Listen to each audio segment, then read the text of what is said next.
When another black man calls another black man nigga, is that a term of endearment?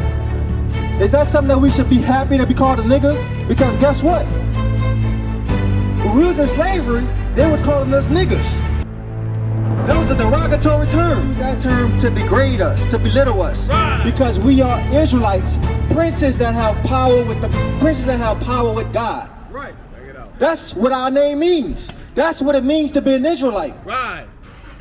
So when we call each other niggas, it's a derogatory term. I'm a prince, I got power with God, I got power with God. I'm a Jew, I got power with God, I got power with God. Hold on, bro, before you leave, I want to show you something. Give me Acts 13, verse 1. I want to show you It's not nigger.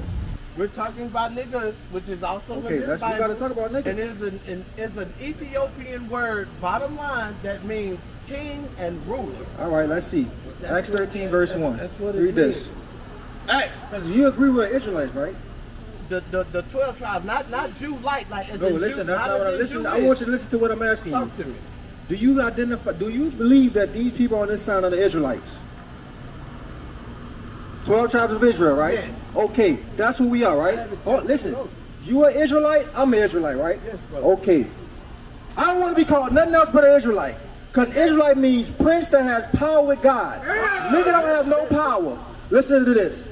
Acts chapter 13 and verse 1. Now there were in the church that was at Antioch certain prophets and teachers, as Barnabas and Simeon, that was called nigger. That's a derogatory term. Nigger. It was called nigger. But these were Israelites. So nigger is a derogatory term. All right. That's what Now- it is. Now what do you call a king of Ethiopia? Niggas is the word of king in Ethiopia, Semitic language and a title which is usually bestowed upon a regional ruler of the king of Ethiopia. And I am a king. So you are Ethiopian. So you are you can't be a nigga and call. We traveled into Ethiopia and brought the word. And guess what? Of the 12 tribes. The Israelites, the so-called blacks, Hispanics, and Native Americans. That's what it is. We not no niggas. We are the Israelites. Prince that has power with God. Right. The term nigga don't have no power with God. Give me Isaiah 32 verse 28. We don't have that word don't have no power with God. Israelites have power with God. If God wanted us to be called niggas, he would have said niggas. Read that. Hey, come on, bro. Come on. For me? Yeah, you. You know who you are according to the Bible? You know who you are according to the Bible? What does the term nigga mean? Slavery. That's what you think about when you hear the word nigga, right? Okay, listen to this. Genesis chapter 32 verse 28. And he said, thy name shall be called no more Jacob. Because Jacob is the forefather of the 12 tribes of Israel. Right. He said what? Thy name shall be called no more Jacob, but Israel. For as a prince hast thou power with God. So the word Israel means what? Prince that has power with God. When another black man calls another black man nigga, is that a term of endearment? Is that something that we should be happy to be called a nigga? Because guess what? When we was in slavery, they was calling us niggas. That was a derogatory term. Right. You won't find that word in the Bible. You won't find the word nigga in the well, you will find it in the Bible, but it's used as a derogatory term. Right. They use that term to degrade us, to belittle us. Right. Because we are Israelites, princes that have power with God. Right. Check it out. That's what our name means. That's what it means to be an Israelite. Right. So when we call each other niggas, it's a derogatory term. It's a term that we learn from our oppressor. We shouldn't be walking around calling each other niggas. Well, did we have kings in Ethiopia? Yes, we did. But guess what? We Israelites.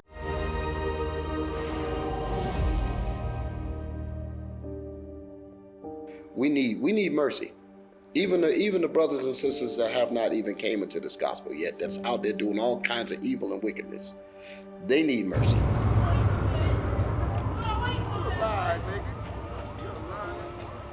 Well, we know that hundreds of people go reported missing from the streets of Charlotte every year, and a look at the numbers show a majority of those people are black. We're gonna do a missing person search for our brother Henry Massey. Okay, we're gonna hit the community, we're gonna ask about his whereabouts, see if the people know anything. been missing, gone, and they're gone into the underworld, a lot of them. Because like I've been asking the question about, with all these people being missing, how come we don't hear anything about it? They was telling us about this guy. They said he know him from the neighborhood. His name is Helicopter. And they think somebody might have grabbed him or did something to him. That's the second brother that say he know. He know who it is. You never know, he could be found.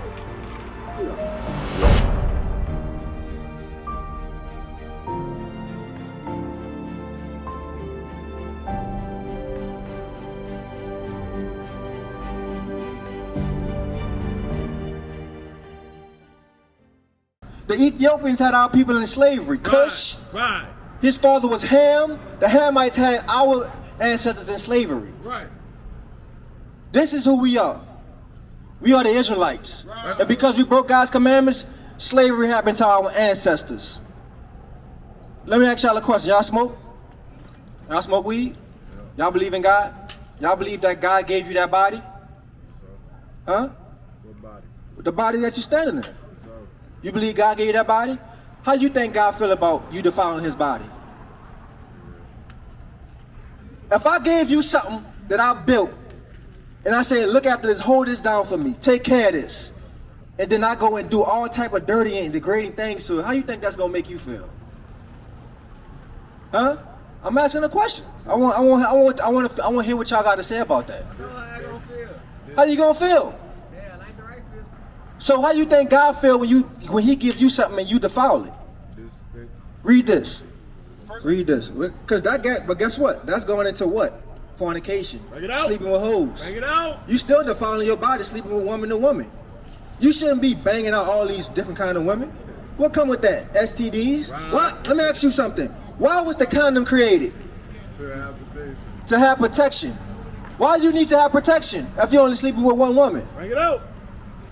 Condoms was made for whoremongers. Right. Condoms were made for men that sleep around with multiple women. Right. So you don't catch nothing.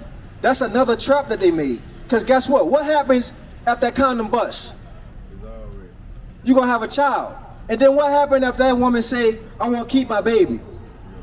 You're going to be on child support for 18 years. Right. And what happens if you don't pay your child support? You're going to jail. And guess what? First you don't go to jail first. First they take your driver's license. Right. So now you can't find a job without a driver's license. Then if you can't find a job, you can't pay the child support, you got back child support, they're gonna put you in jail. And guess what? While you in jail, the child support taxes, they don't stop. The charges, they don't stop. Even after the child is 18 years old, you still gotta pay that money. So you having sex, taking chances, because you want to be a whoremonger, because you want to hit all these women, when all you God said you're supposed to have one wife. Right. God's laws protect you from that. But go ahead, read this. 1 Corinthians chapter 3, verse 16.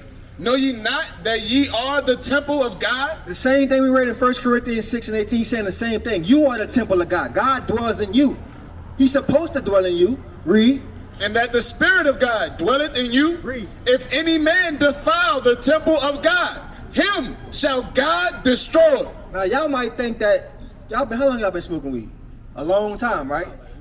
Y'all feel like y'all being destroyed? Y'all feel like everybody's being destroyed? Y'all feel like y'all still good and strong and healthy, right? Y'all good, right? Like y'all you ain't really got no diseases or nothing, right? You straight. God said him with his body, he would destroy you. But guess what? God made our bodies resilient. Right. You might smoke that weed, and then when you get 40, you might get lung cancer. Matter of fact, you might have cancer that lay dormant until 10, 15 years. You don't even know it until you go to the hospital. You know. There's a multitude of ways God could destroy you. You can go outside and get hit by a bus. You can have sex and catch that STD. Just because he said he don't destroy you, don't mean it could be a multitude of ways he could destroy you. So what we trying to show you is that God don't agree with you smoking weed. As a prince that has power with God, you take away your power when you smoke weed. Right. He not giving you no power when you smoke weed, because he told you that's not something you're supposed to do. If you believe in the Bible and you an Israelite from the tribe of Judah, God said the Israelite man is supposed to be smoking no weed and having sex with multiple women. Bring it out. Your seed is precious. You come from a royal priesthood. You know these people are royal?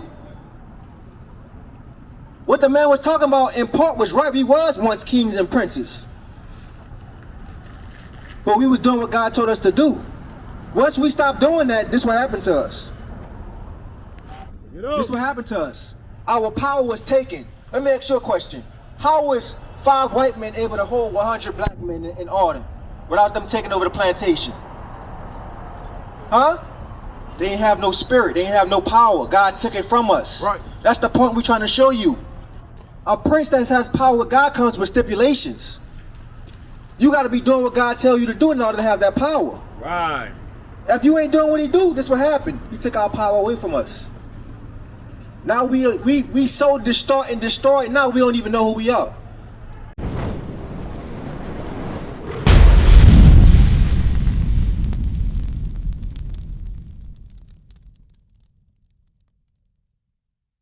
What is a nation?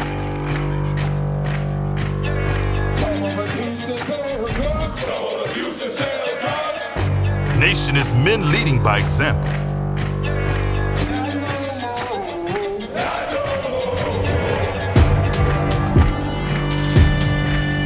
Nation is family.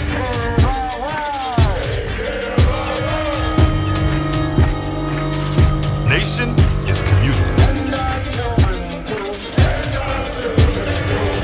Nation is children with role models.